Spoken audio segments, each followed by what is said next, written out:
तो यार स्वागत है आपका मिलियन टाइम अटैक स्पीड के एक और नए चैप्टर में। स्टार्टिंग में यून का अब्बाजान बोलता है कि यून क्या तुम ठीक हो। मेन कैरेक्टर बोलता है कि हाँ हाँ मैं ठीक हूँ अब्बाजान। फिर अपने मन में बोलता है कि जो यांग फैमिली है वो उन 4 फैमिली में से जो कि किंग यांग कंट्री में पावरफुल पोजीशन होल्ड करते हैं, और ये जो बंदा है वो उसी यांग फैमिली का एक मैसेंजर है।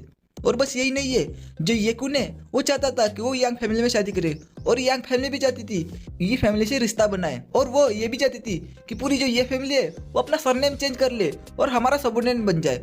और इसमें कोई शक नहीं, जो बूढ़ा आदमी है वो बहुत ही ज्यादा घमंडी था। और क्या वो यांग फैमिली की चापलूसी कर रहा था? पता नहीं यार, हो सकता है। फिर उन्होंने बोलता है कि फैमिली इतनी प्रेस्टिजियस भी नहीं है, लेकिन वो इतना खराब काम भी नहीं कर सकती।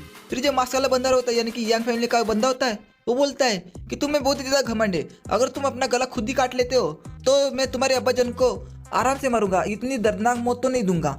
लेकिन जो उसके साथ जो एक बंदा आता है वो उसका भाई होता है, वो बोलता है कि ब्रदर आपको उसके साथ बात करने की कोई जरूरत नहीं है, पहले मुझे उसको मारने दो, फिर उसके बाद हम उसके बाप को मारेंगे।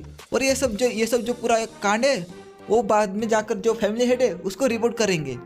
फिर अपने मैजिक से एक शॉट बना लेता है और बोलता है तैयार हो जाओ अपनी मौत के लिए, और उस पर एक अटैक कर देता है। लेकिन जो यून होता है वो 2 उंगली से ही उसका अटैक पकड़ लेता है। वो बोलता है क्या ऐसा है, कैसे हो सकता है, मैं यहाँ तक कि हिल भी नहीं पा रहा। जो यून होता है वो बोलता है कि ऐसा लग रहा है कि क्यूआर ब्लड रिलम का जो तीसरा स्टेज है वो इतना पावरफुल भी नहीं है। फिर उस पर ही एक अटैक कर देता है, उस अटैक से वो सीधा बीच में से कट जाता है। उसका भाई बोलता है कि ब्रदर जो ये फैमिली का जो सेकंड पेट्रियाज होता है वो बोलता है कि ये तो इम्पॉसिबल है, आखिर ये कैसे हो सकता है। फिर सेकंड पेट्रियाज यून से बोलते हैं कि तुम पागल हो चुके हो, तुमने ना सिर्फ जो यी चेंग को मारा है बल्कि तुमने यांग फैमिली के जो मैसेंजर है उसको भी मारा है, क्या तुम्हें डर नहीं लगता क्या। फिर यून बोलता है कि मैं बस उसे वही वापस दे रहा हूँ जो कि वो मेरे साथ करना चाहते थे, अगर कोई मुझे मारने आएगा तो मैं उसके बदले उसे मार दूंगा, क्या तुम समझ गए। और जो उसको जो स्पिरिट ग्लो शॉट टेक्निक मिली थी उसका इस्तेमाल करने लगता है और वो सारी शॉट बना लेता है। सेकंड पेट्रियाज और उसके साथ वाले बंदे बोलते हैं ये टेक्निक इसने कहाँ से सीखी। फिर यून बोलता है तो ठीक है, मैं तुमको 2 चॉइस देता हूँ, पहली या तो तुम मेरी अब्बाजान की बातों को मानेंगे और उनके साथ अलायंस बनाओगे, और दूसरी नहीं तो मैं तुम्हें मार दूंगा, तुम्हारे जो टुकड़े टुकड़े कर दूंगा। उनकी फट जाती है। फिर यून यांग फैमिली का जो बंदा रहता है उसको बोलता है कि तुम्हारा जो ब्रदर था वो मास्टर यांग के लिए बहुत ही ज्यादा लॉयल था और मुझे नहीं लगता कि तुम सरेंडर करोगे। वो बोलता है नहीं मेरी बात तो सुनो। लेकिन जो यून होता है वो उसकी बात नहीं सुनता और उस पर जो स्पिरिट ग्लो शॉट टेक्निक है उसका इस्तेमाल कर लेता है। फिर जो बंदा होता है वो अपने आसपास एक शील्ड बना लेता है और बोलता है कि ये तो बहुत ही ज्यादा पावरफुल टेक्निक है, जो मेरी शील्ड है वो इसे ज्यादा देर तक नहीं संभाल सकती। वैसा ही होता है, जो इसकी शील्ड होती है उस पर क्रैक आने लगता है और वो शील्ड टूट जाती है और उसके बॉडी में पूरे छेद हो जाते हैं। फिर यून बोलता है कि कैसा लगा छेदीलाल, मैं इतने छेद करूंगा कि तुम बोलोगे सांस कहाँ से लूं और बातें कहाँ से करूँ। फिर जो उसके अटैक से जो चेंबर की जो फ्लोर होती है वो पूरा टूट जाती है। फिर यून बोलता है कि सिस्टम डिवॉर करो।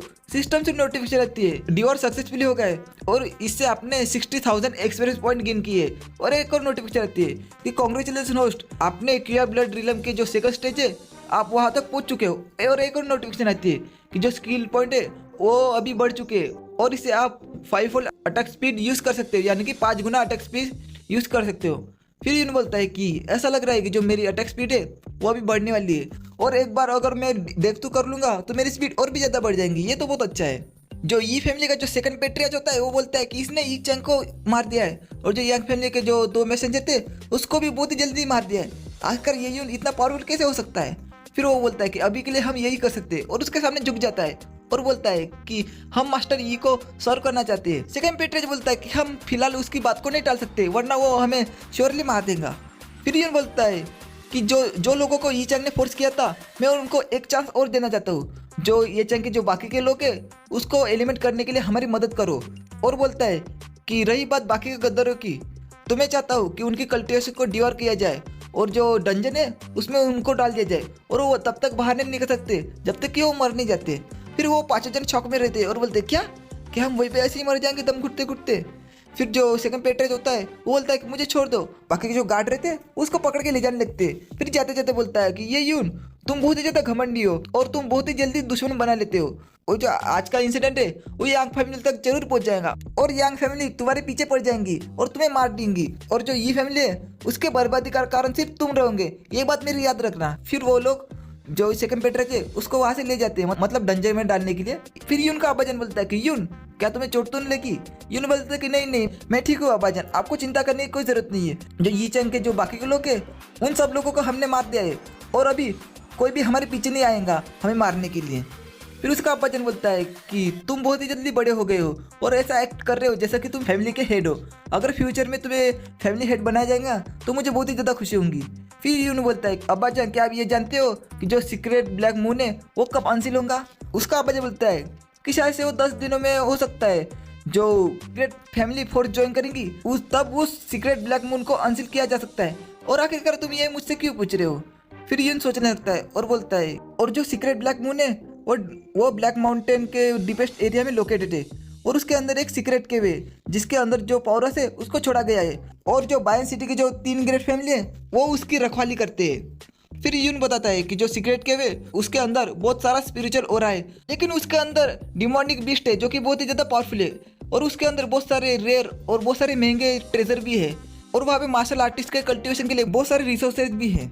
और जो बायन सिटी की जो 3 ग्रेट फैमिली है उन्होंने 100 साल पहले इसे सील किया था और इस बात पर सहमत हुए थे कि 3 साल में इसे एक बार खोला जा सकता है। और यून बोलता है कि जो उस समय की जो 3 ग्रेट फैमिली थी वो अपने पावरफुल डिसापल को उस केव के अंदर कल्टिवेट करने और जो खजाने है उसको बाहर लाने के लिए भेज सकती थी, लेकिन उन्होंने वो नहीं किया। अभी की जो यंग फैमिली है उसमें बहुत सारे किया ब्लड रिलम के मास्टर है, लेकिन र्यूमर है कि जो यंग फैमिली का जो एल्डेस्ट यंग मास्टर है यांग लॉन्गजिंग वो ब्लड किया रिलम के पीक पर पहुंच चुका है। क्या ये अफवाह है?